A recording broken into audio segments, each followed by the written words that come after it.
Hey, Shalom, Kalalal, Yahweh, Bahashem, Yahweh Shai.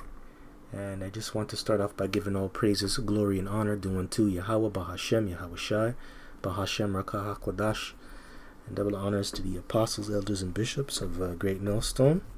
To you I say Shalom, and continue to teach well.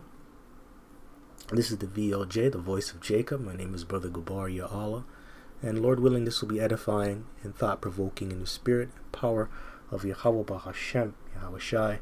By the way, many are called, but few are chosen. And the chosen are the elect that come out of the nation of Israel. Hey, shalom unto you. And the Lord is with you.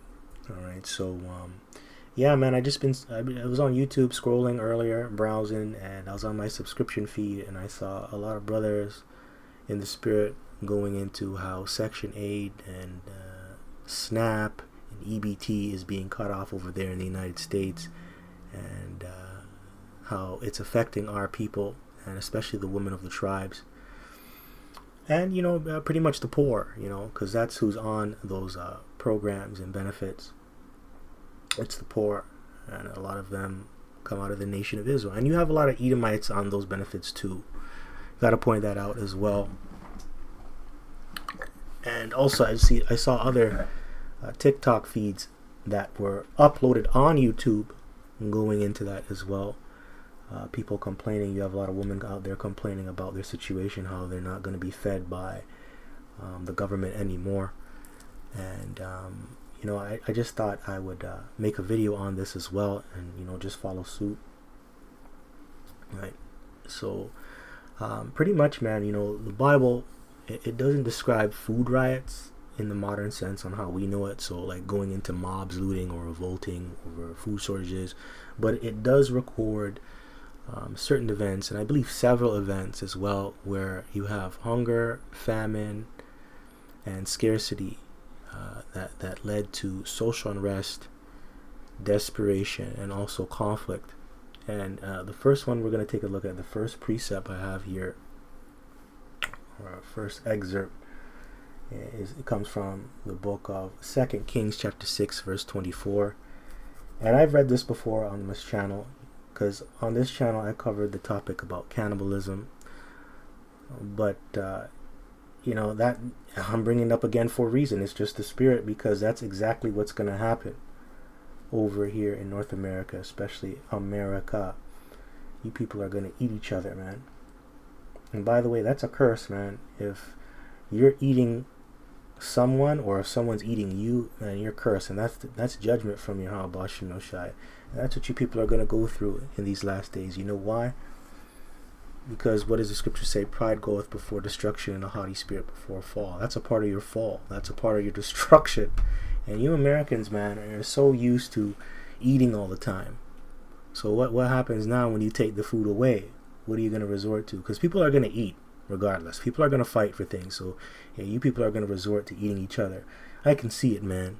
I can see it. You people are already, how can I say it? You're already conditioned to eating human flesh, because that human flesh is in your food, and all your burger patties, all the meats that you eat in these fast food restaurants, the beef that you buy in the store, that's mingled with human flesh, man. So you people are already conditioned to eat human flesh. You already have a taste for it. So what's going to stop you in the future when hard times come? You're going to eat each other. All right, so we're going to go into the siege and the cannibalism that took place in Samaria. So this is 2 Kings chapter 6 verse 24. And it came to pass after this that Ben-Hadad, king of Syria, gathered all his hosts and went up and besieged Samaria. And there was a great famine in Samaria, and behold, they besieged it, until an ass's head was sold for 80 pieces of silver. And there you go, you're eating a donkey, man, a donkey's head, which donkeys are unlawful. You're not supposed to eat donkey meat, and you're not supposed to eat the head of the animal. Usually those are the undesirable parts of the animal anyway, but you see how desperate they are. And the fourth part of a cab of dove's dung for 5 pieces of silver. Yeah, dove's dung. So they're eating poo, man.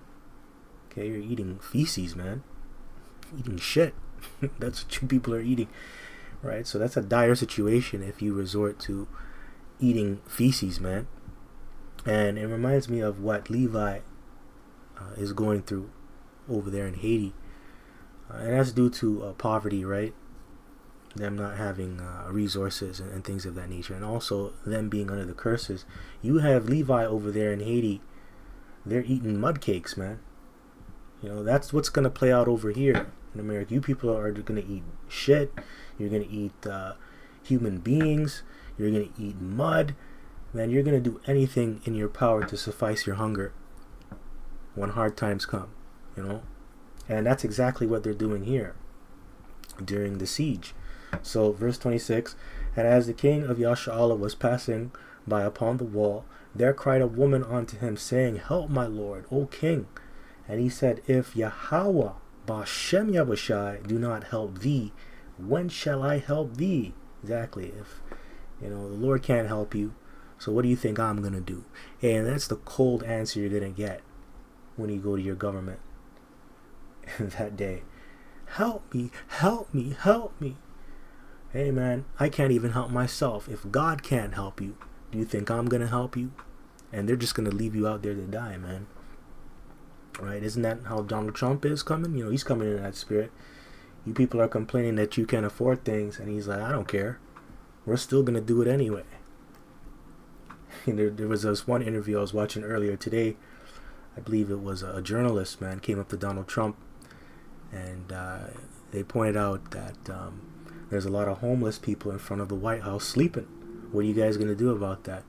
Trump rolled his eyes. It was filmed too. He rolled his eyes like, this shit again? God damn you niggas, man. he rolled his eyes, and then he answered. He was just like, well, yeah, we're gonna remove them. That was his answer. We're gonna remove them. We're gonna move them out of there. Right? He didn't say he was gonna help them. He just said we're gonna move them. All right, move them. So that's the cold, answer you're gonna get in that day. You know, you may not even get an answer. You may get a gun put to your head. You may get beaten up. You may get locked up. You may get shot on spot. You know, for some. All right, so let's move on. Verse 27. And he said, If the Lord do not help thee, when shall I help thee? Out of the barn floor, or out of the winepress?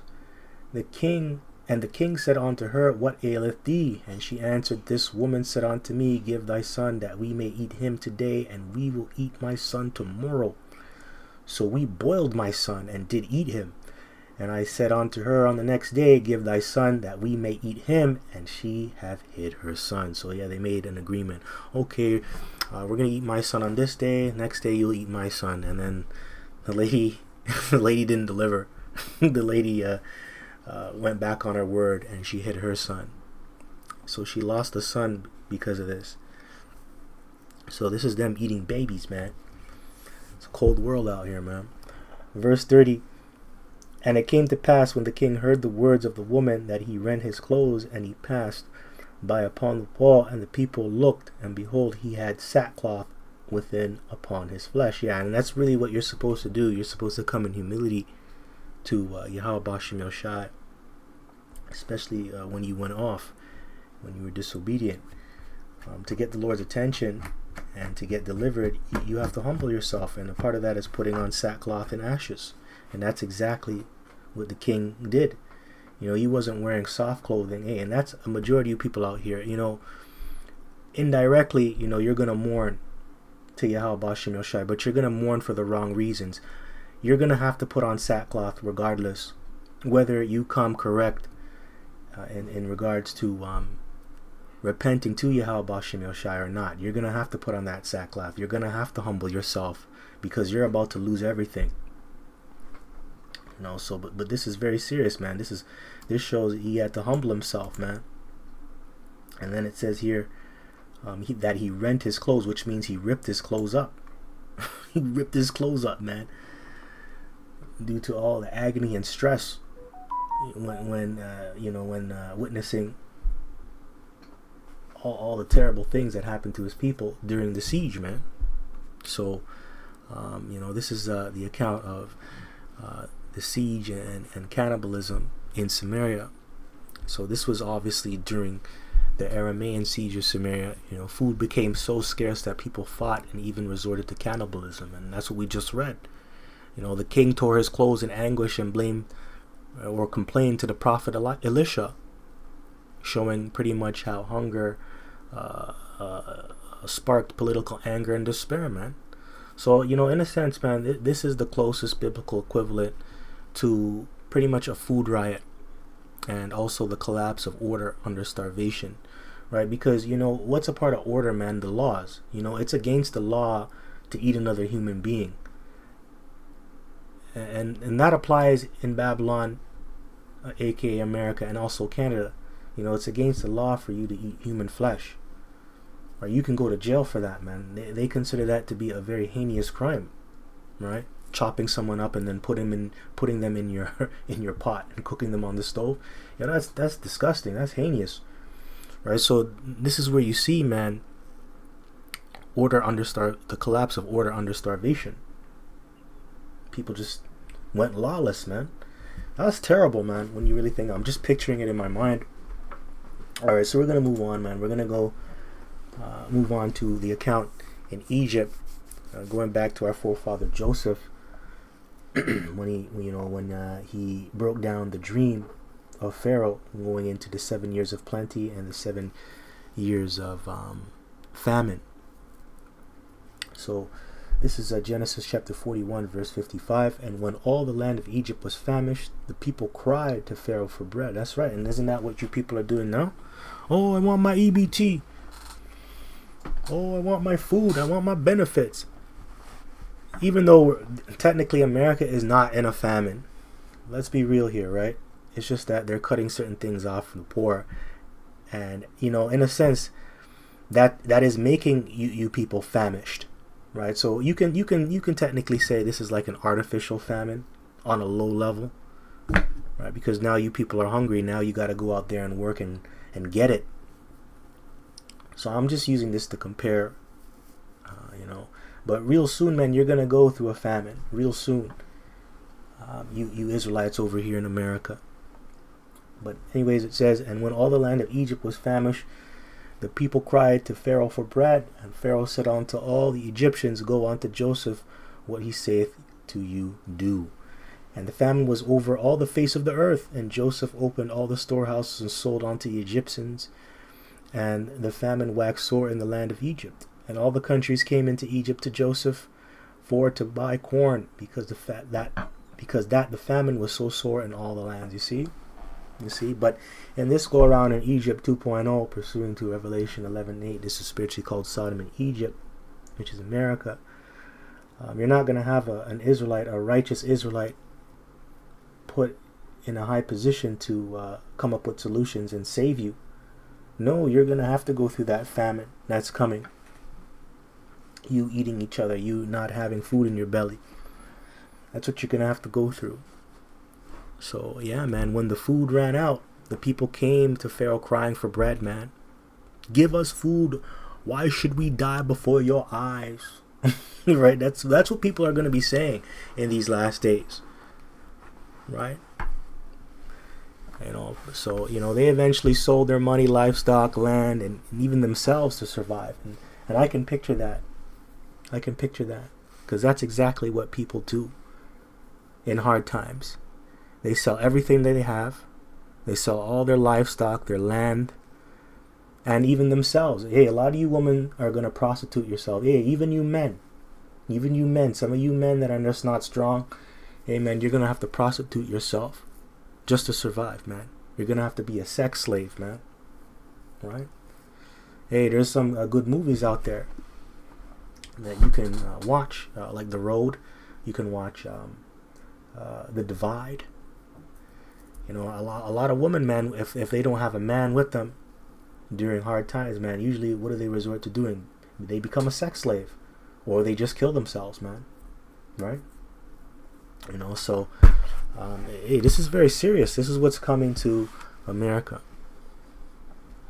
So even though Joseph's system prevented riots, the wisdom that he got from Yahweh Shem Yoshai in order to break down the dream of Pharaoh, This shows you how famine can lead to mass desperation, economic collapse, and also submission to authority as well, right?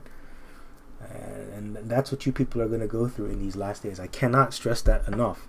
So let's get another one. Let's go into, famine in Jerusalem and the fall of the city. Okay, we're going to go into that. So we're going to start off with Lamentations chapter 4, verse 9. They that be slain with the sword are better than they that be slain with hunger. So it's better to die by the sword or the gun than starve to death, pretty much. Yo, if you starve, man, you go hungry, you're starving. That's a slow death. That is a slow, bitter death, man.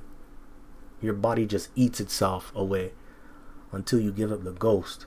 So it's better to just get it over and done with. Get a quick, painless death. That's serious. Wow. So it says, for these pine away, stricken through for want of the fruits of the field. The hands of the pitiful woman have sodded their own children. Yeah, they've boiled their own kids for food. That's what sodded means. It means you boil them in hot water and put some seasoning on it. And Jake, man, Jake liked to cook, especially you Benjamites, man. You like to make that chicken foot soup. So you have all the ingredients, man. You're gonna season up your kids with some grace seasoning with the little packets. Yeah, you Benjamites, you like to use that grace seasoning, pour it in there, and you mix it up with the little dumplings. That's what you're gonna do in that day, man. You're gonna eat your own kids and boil them like soup. I don't mean to sound childish, but you kind of have to laugh at this, man, because this is the Lord putting judgment upon you, man. Hey, what does the scripture say? I laugh, or I'll mock when your fear cometh. The Lord shall laugh at your calamity. That's in the Bible, man. Hey, the Lord shall have them in derision. I will mock when your fear cometh. So you kind of have to laugh at this, man. So it says, in the destruction of the daughter of my people, the Lord hath accomplished his fury. He hath poured out his fierce anger, and hath kindled a fire in Zion, and it hath devoured the foundations thereof. Yeah, man. So, the hands of compassionate women have cooked their own children, man. Think about that. This is your mom that kissed you and tucked you in at bed at night, made you a hot cup of cocoa, and now she's eating you. God damn.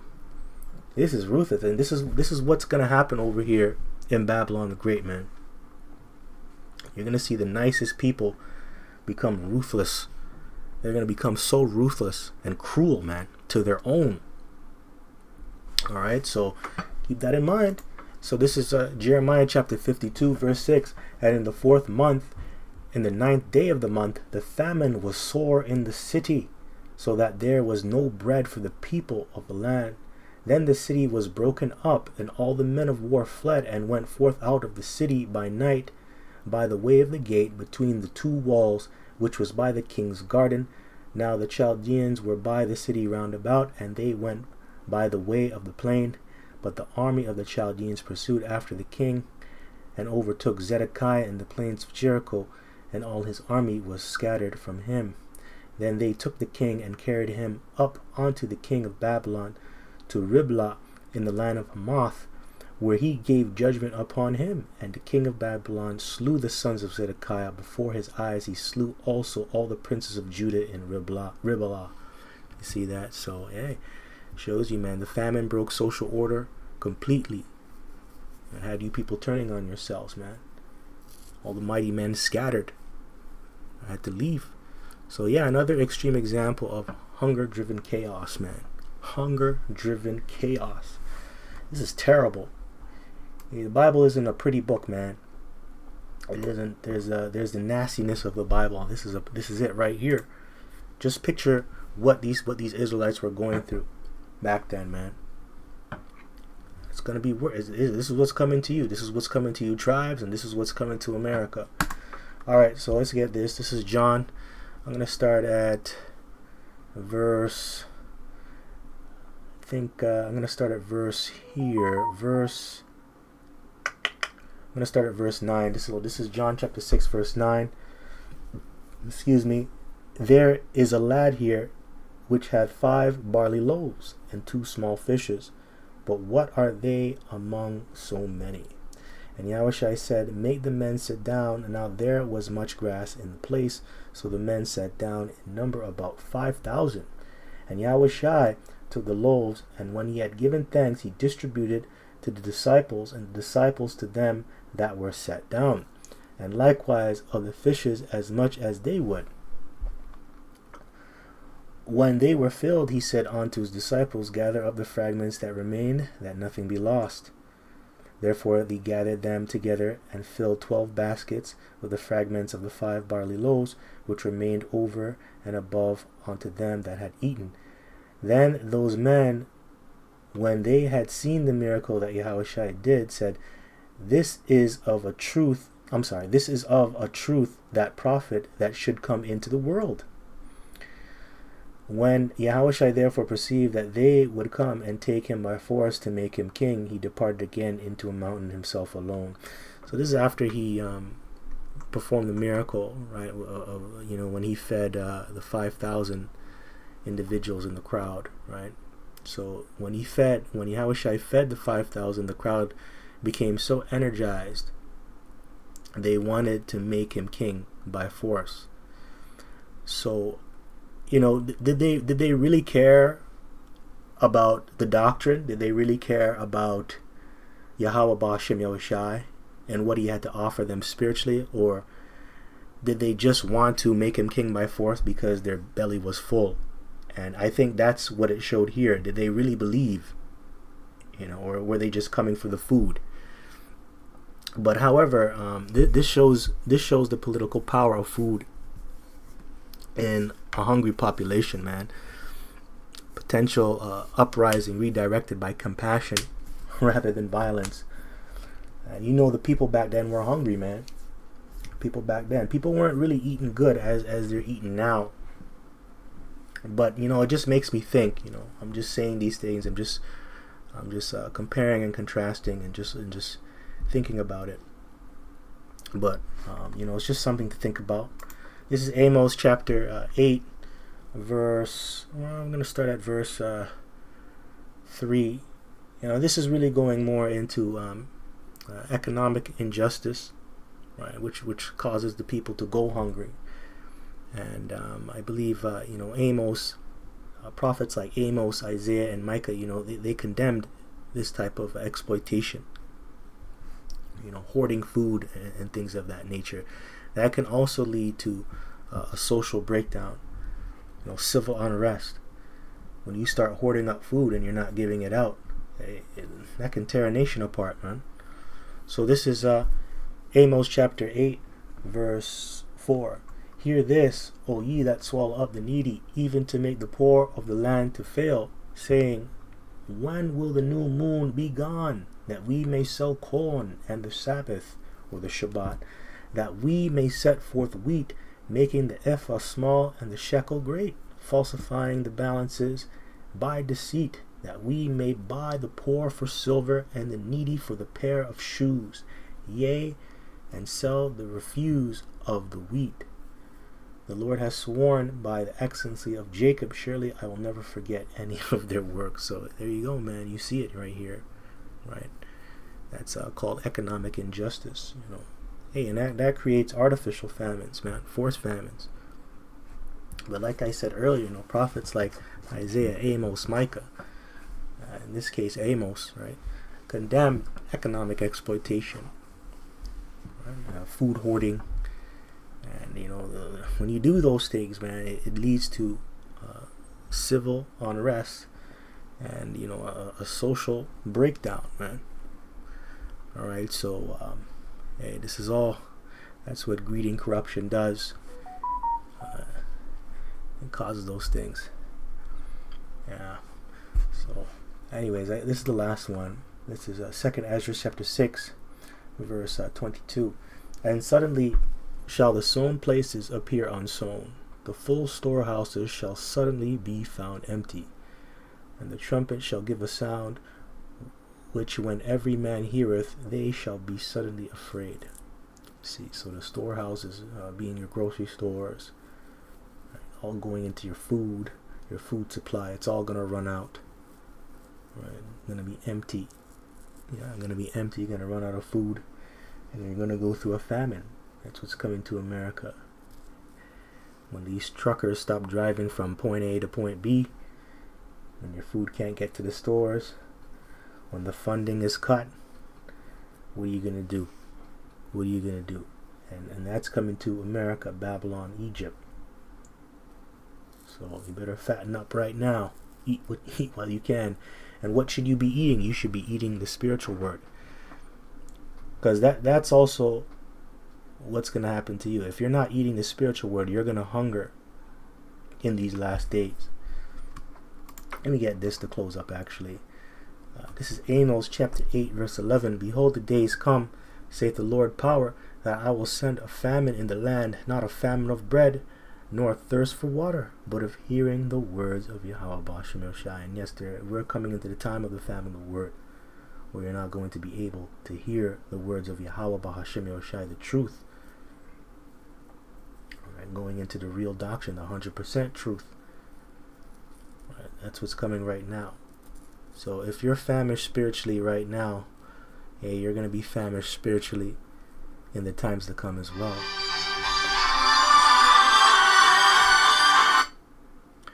So with that, I just want to give all praises, glory, and honor due unto Yahweh, Bahashem, Yahweh Shai, Bahashem, Rakah Kodash.